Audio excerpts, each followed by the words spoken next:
Because the second response is that of violence versus aggression. And I want to make this very key distinction here. Being aggressive is different than being violent. If we actually look to Business Insider, June of 2018, an aggressive act is an action like playing a loud sound to actually annoy your competition in a competition. Violence is something like homicide and actually aggravating or actually hurting someone. What we found here is that in every single study about violent video games and aggression, there's been no link whatsoever between violence and this idea of violent video games. But what we have seen is very slight correlations between violence and aggressiveness. Your second of three. Right, so you're making a comparison there between violence and aggression. Are either of those good things? Not necessarily, but the point is that shooting up schools isn't going to happen by actually playing a violent video game. That's really the main point here. The third response is that of very slight. If we actually look to a study, the meta-analysis study done, it actually found that there's a very slight correlation between violent video games and aggression. Essentially saying if you play violent video games, there's a very small chance that you'll be slightly more aggressive. It's not anything like actually punching someone in school. That doesn't happen. And then the third response is that it actually distracts from real violence. If we actually look to a 2015 study, they found that in the months after a popular violent video game was released, aggression and aggravated assaults actually, those rates went down. Homicide rates went down. Essentially, when you're playing a video game, when you're playing a violent video game, you aren't out there doing anything else. So instead of stealing something or shooting something, you're on your couch playing a video game. This makes sense because you're actually distracted from this idea of actually doing something bad. We actually see that in reality, we actually see a drop of violence because of violent video games being released. You're distracted from actually doing violent things. The fifth response is that of a drop of youth violence. There was actually another study done by Business Insider. They looked between 2002 and 2014, essentially this area of when video games and violent video games actually became popular. They found a 29% decrease in youth violence. Ultimately, what does all of this mean? This idea of quality of life or quality entertainment. When you actually go for these things, you aren't out there doing something bad. You're sitting on your couch and shooting people in the couch or on the TV, I guess, not actually in real life. And this is very key because it actually increases your quality of life. Even if we go with the government team's value of quality, or not quality entertainment, but of individual well-being, it's better for you to sit on your couch and shoot a fake thing than go out there and shoot a real thing. And that's really why violence isn't correlated to video games whatsoever. Now let's go ahead and talk about this idea of how it's not necessarily good to be interacting with other people. I'm going to have one or two responses. The first of which is growing friendships. You brought up this idea of David and Justin not having healthy interactions because they were, I guess, yelling at each other because of FIFA. Well, really, they're just growing their friendship. It's stuff that friends do. Even if you aren't playing video games, you're still probably going to yell at your friends because they're dumb. But regardless of that fact, you're growing your friendship, and this is just how social life works. The second response is that of more real life. When you're actually interacting with people, even if there are bad interactions, it still grows you as a person overall. And that's really key here because most social interactions, they're not always going to be good. But what they do is actually grow you as a person. Even David and Justin yelling at each other, I guess, would basically grow themselves more as a real person. And it's ultimately for this reason that of how playing video games is a better alternative to just sitting on your bed watching The Office, that I strongly urge you to vote for us as the opposition team. Thanks.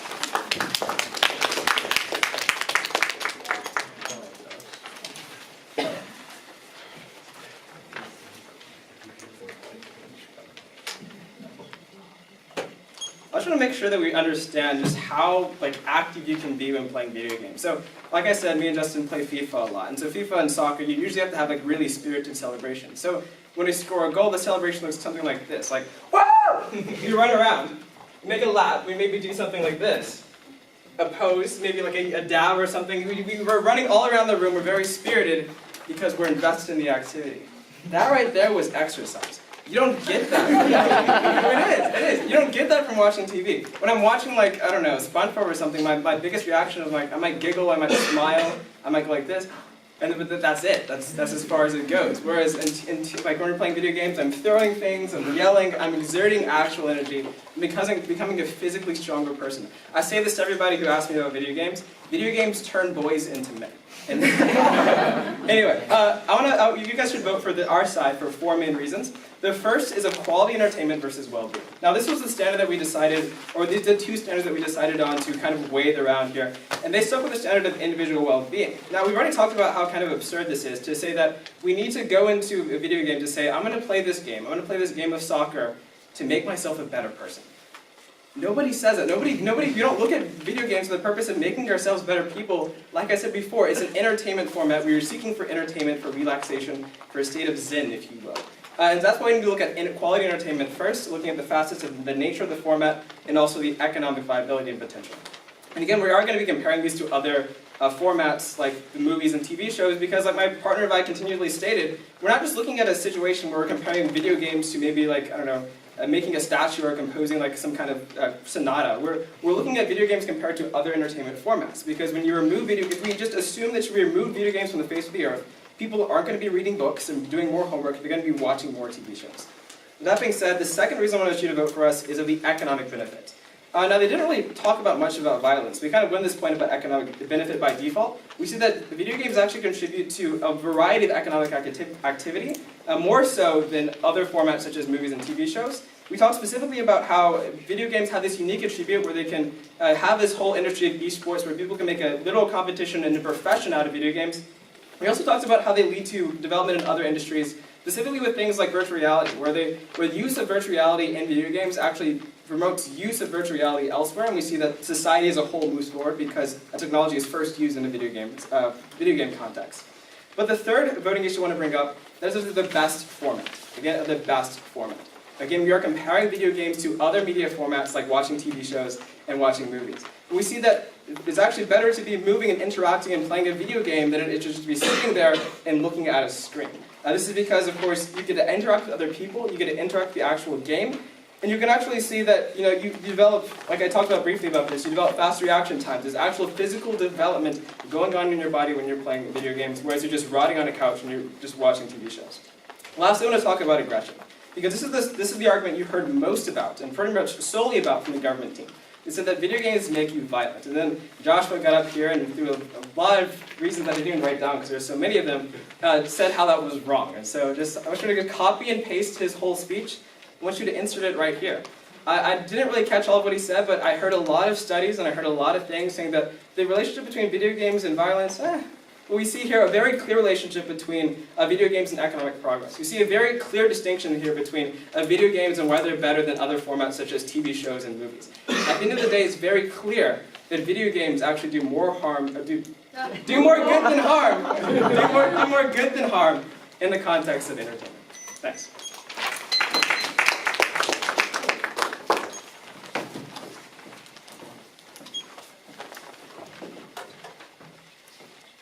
David discussed within the speech the idea of exercise with video games. But imagine if you took the time that he spent video games and he just took that time and went outside and actually exercised. Imagine how much better the world would be. Imagine how much less skinny he would look. I'm going to divide the speech into 4 separate parts. I'm first going to discuss the idea of the 2 different sort of frames of analysis for the resolution. The opposition side believes that we need to compare video games to all other forms of media. The government team believes that we just need to see whether video games are good or bad. Now let's think about what the opposition team and David are saying here. They're saying that we should compare video games to other forms of entertainment. But they never told us why. The only reason that they gave for this different form of interpretation was that, well, it would be absurd to say otherwise. Basically, they're saying that we should change the resolution to make it easier for them. I don't think that makes that much sense. The resolution that they're debating against is that video games are the best form of entertainment, or the worst form of entertainment, rather. That's not what the resolution says. The resolution says that, on balance, video games do more harm than good. And I believe that's the resolution that we should be debating here today. Second, let's move on to the issue of violence and aggression. Joshua first made the response that we have this distinction between violence and aggression. Okay, that's all well and good. Aggression and violence are still both bad things. So regardless of which one actually happens, we still see a bad effect resulting as a result of video games. Let's go through the different studies that he cited. He brought up a number of different studies saying that there was no link between the 2. Now, individual studies are all well and good, but with any given issue, you're going to have studies on both sides. You're going to have studies that say, yes, video games do cause violence, and you're going to have studies that say the opposite, saying that video games don't actually cause violence. So what you need to do is actually look at all of the studies, and that's precisely what the meta-analysis that I brought up within my first speech did. Remember, it was a meta-analysis of 24 different studies with 13,000 different participants. I believe that the mode of research and the experts that actually look at the greatest number of studies should be the one that we base our decision off of. So because this has a larger sample size and has more studies involved with it, it's a better thing to use in order to make your decision. And that did say that there was a greater risk of aggression, and the specific aggressive behavior that I discussed was actually getting into fights at your school. That's always a bad thing. Next, let's move on to the idea of online interactions. They continually made the argument that you're creating friendships over the internet when you play video games. That's usually not how interactions over the internet actually work. If you just step into a game of Fortnite, the most likely what's going to be happening is that you're going to get cursed out by a 12-year-old. That's the highest, most likely interaction that you're going to get. That's not actually beneficial towards anyone, and so if anything, that's a detriment rather than a benefit. Finally, let's talk about the economy. David contested the idea and put forth the idea that video games benefit our economy. Now, what he's saying here is that people spend money on video games. And what he's arguing here is that spending money is always good. That's an assumption that we as the government team disagree with. Spending money is not inherently good. Spending money on good things is inherently good. So the fact that you're spending money on video games doesn't necessarily make it beneficial. That just means that people are spending money on it. If you took that money and spent it on other things, I can guarantee you the world would actually be a better place. So that doesn't necessarily show that video games are more beneficial than anything. So at the end of the day, there are 4 separate reasons that I want to show you to prove the resolution true. The first is the idea of violent behavior. Again, violent behavior. Remember, we discussed the meta-analysis of 13,000 participants. Those numbers were never brought up by the opposing team, showing that it did increase the risk for violence. Violence is obviously going to have a massive impact on your future. The second is more likely to spend money. We showed how you're more likely to spend money on video games, and they actually proved this. I think that that's bad. I think spending money on entertainment is bad compared to other things. Third is risky behavior. Again, risky behavior. They never actually discussed the idea that you're more likely to drive recklessly and develop addictions as a result of video games. And finally, the opportunity cost. You waste time when you play video games. Thank you.